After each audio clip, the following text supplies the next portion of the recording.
Buenos dias, Zamboanga. Welcome sa PIA Kapihan na Zamboanga sa SM City Mindpro. Hatid sa inyo ng Philippine Information Agency, Mindanao Communicators Network, Mindanao Cable Television, at e-media, and of course, SM City Mindpro. We are live at PIA Western Mindanao Facebook page and other government agencies' Facebook pages, One TV Philippines, Isa TV Channel 17, PCH Cable TV and via cable televisions in Zamboanga City at MCTV and e-media. Happy Kapihan Wednesday pong muli sa lahat ng ating mga viewers. Ang Kapihan na Zamboanga will discuss important topics that will help you make more informed decisions wherever you are.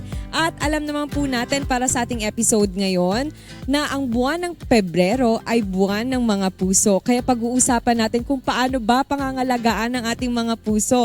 Kaya sa ating mga viewers, let's welcome our guest for this episode. We have from the Department of Health Region 9, we have Dr. Rolando Lilental Bukoy. Welcome po.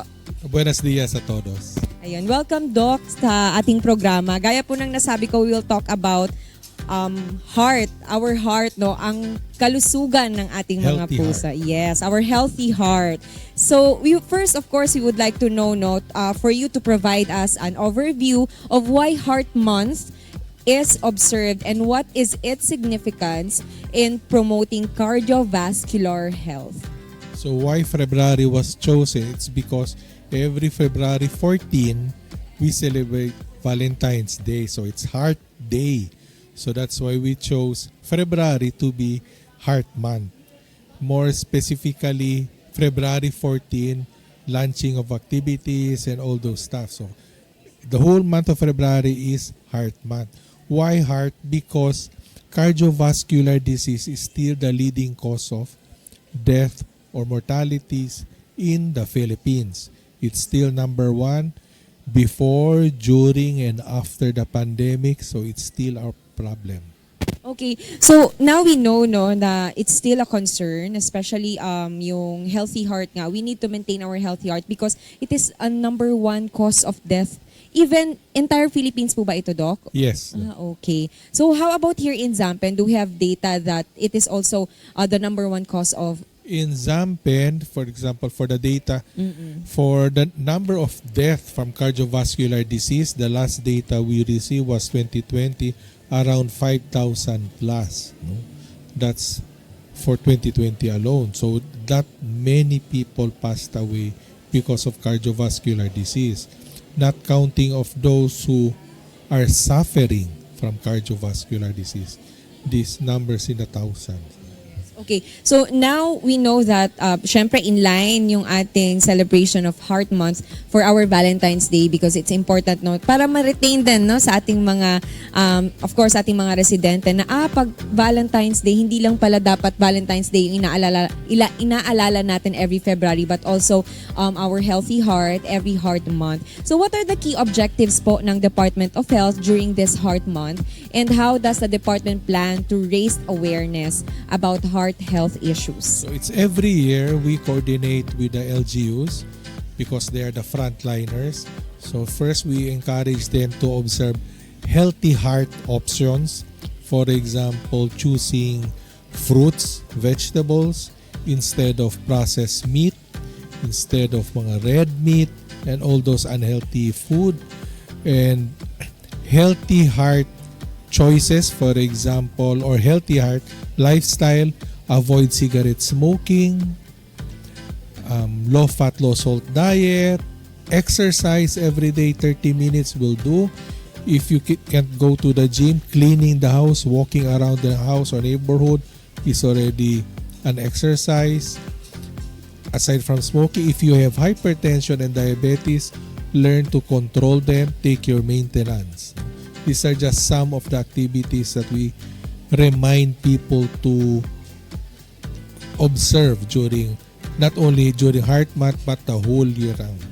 You mentioned some of the tips, Doc. So, does it also apply sa aming mga the young generation? How the teenagers, do you also recommend na they follow these tips also? Yes, highly recommended for teenagers because we Filipinos, we tend to indulge ourselves in very young age, fiesta, birthday, and all those celebrations at a very young age, we start to eat unhealthy food, no? So this continues until we become adults.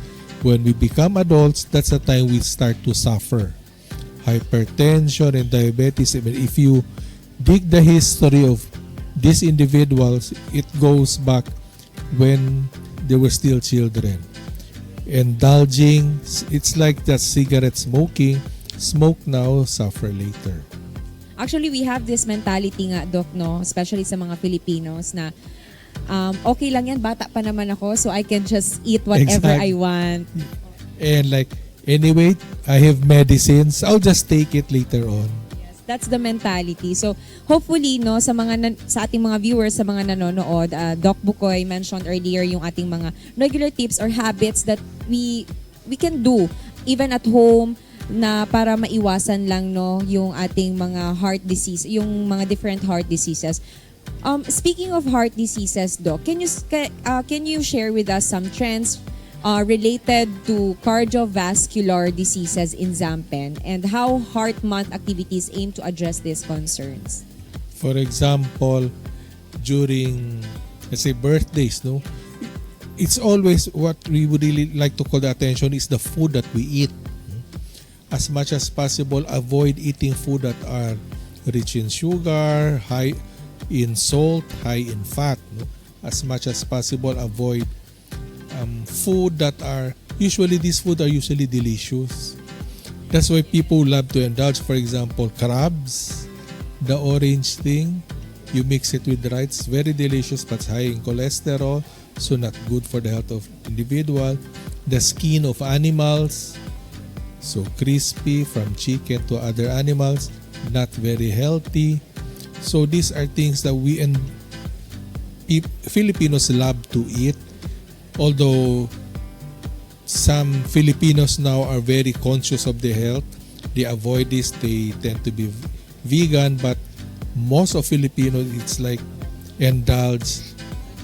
Yes. Yes, but what are the types of cardiovascular diseases, Doc? Like the most common is high blood talaga. High blood. Not only high blood, because with this food, they tend to clog our blood vessels. So later, cardiac enlargement, poor blood flow to the heart, so ischemia to the heart, and there are lots of them, but it just points to one cause: unhealthy lifestyle. Not only food, but also cigarettes. Are there any messages po or advice that the DOH wants to emphasize to the public during this Heart Month to encourage healthier lifestyle choices? Although the Department of Health from Central Office haven't told us the theme for this year, we tend to stick to the old theme that please be careful with your heart. No? So double meaning, not only heart when it comes to love, but to have a healthy heart. Totoo naman po no na talagang double meaning daw, sabi ni Doc, na please be careful with your heart.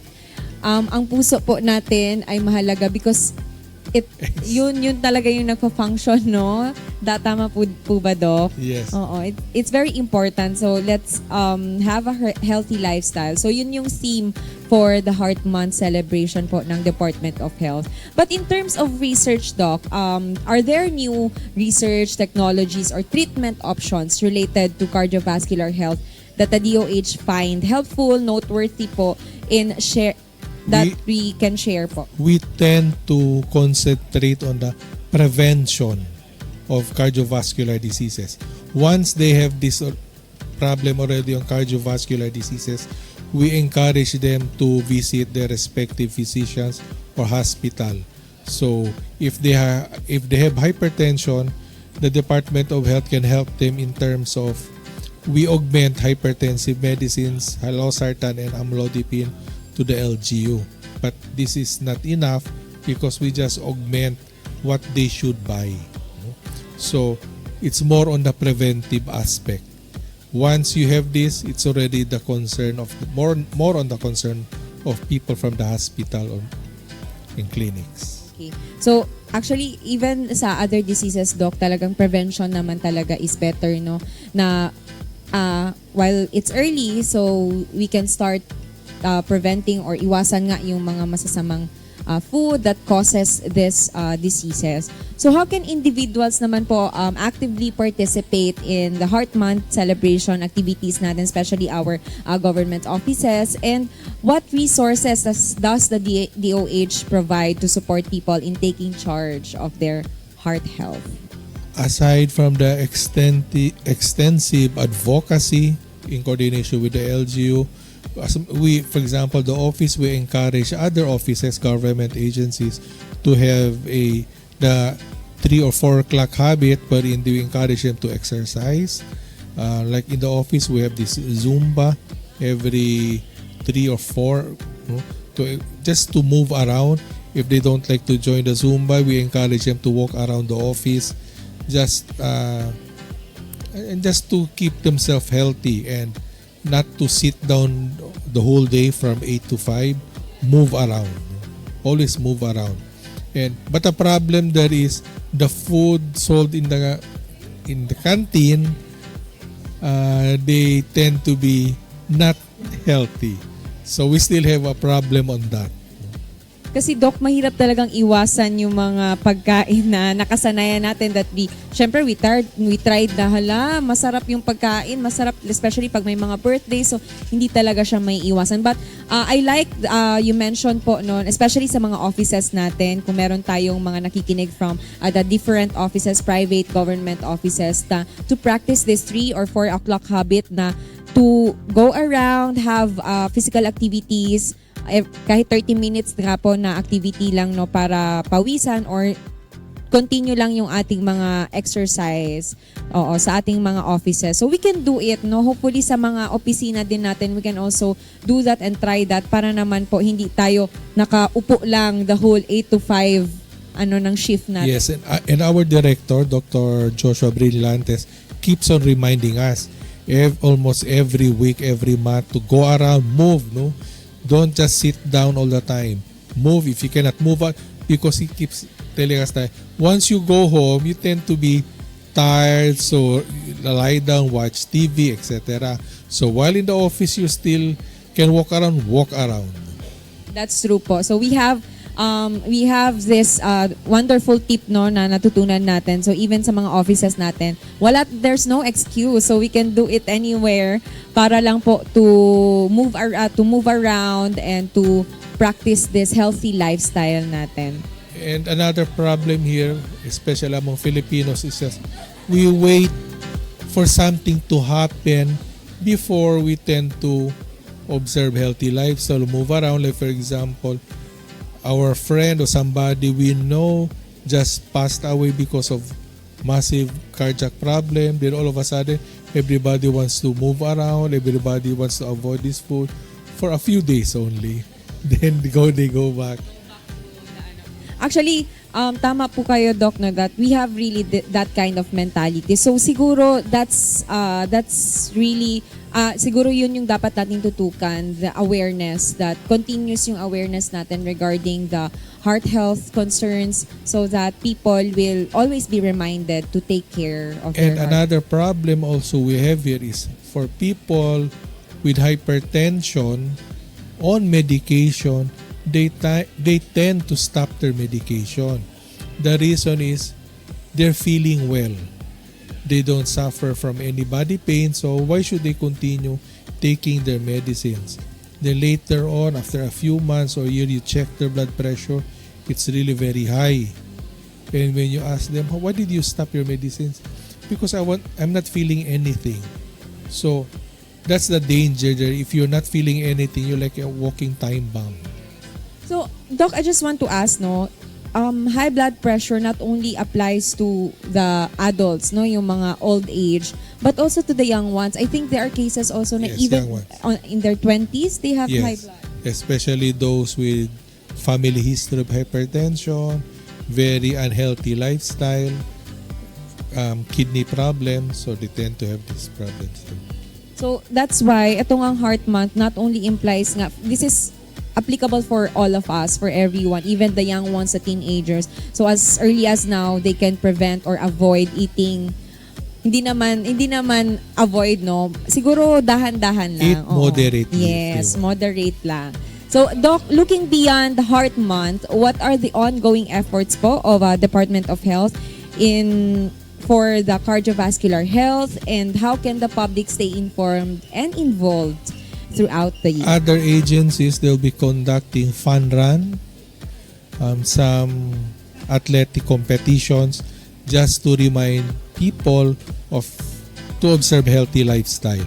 So with that, sometimes we tend to tie up with them to help spread awareness in the community. That's very helpful po, Doc, no?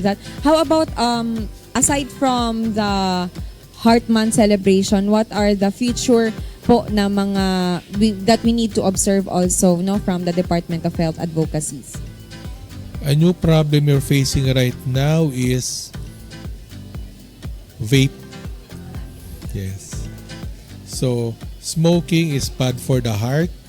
So some people, I cannot say the number of people who stopped smoking but shifted to vape because according to them it's more not only more hip, more in, so with different flavors. So another problem we have right now.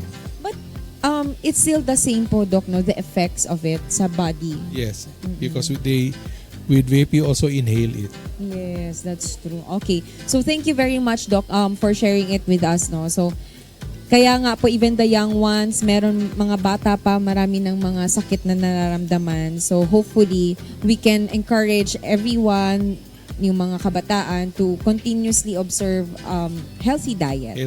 Healthy lifestyle. Healthy lifestyle. And schools, check your canteen or your food court. Make sure that food there are healthy for the students. Thank you, Doc. Doc, any more tips, no, that we can share to all our viewers right now so that we can continue to keep our heart healthy?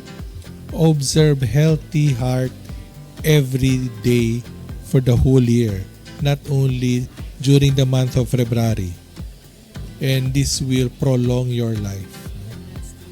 Actually, we have this, parang we call it yung pinggang Pinoy that we can practice. That's very helpful, ang pinggang Pinoy.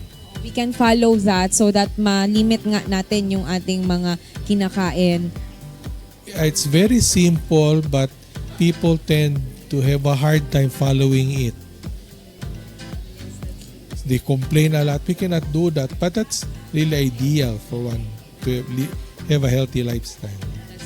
So, aside from that, Doc, hindi naman po natin, meron bang, like for example, merong mga tao na, ay mag-exercise lang ako, bahala na marami ako kinakain, basta mag-exercise lang ako. Is that normal? Or dapat moderate talaga lahat? Moderate eating and then... If they are really aware of the consequences of eating unhealthy food, especially processed food or burnt food, they will really change their lifestyle, no?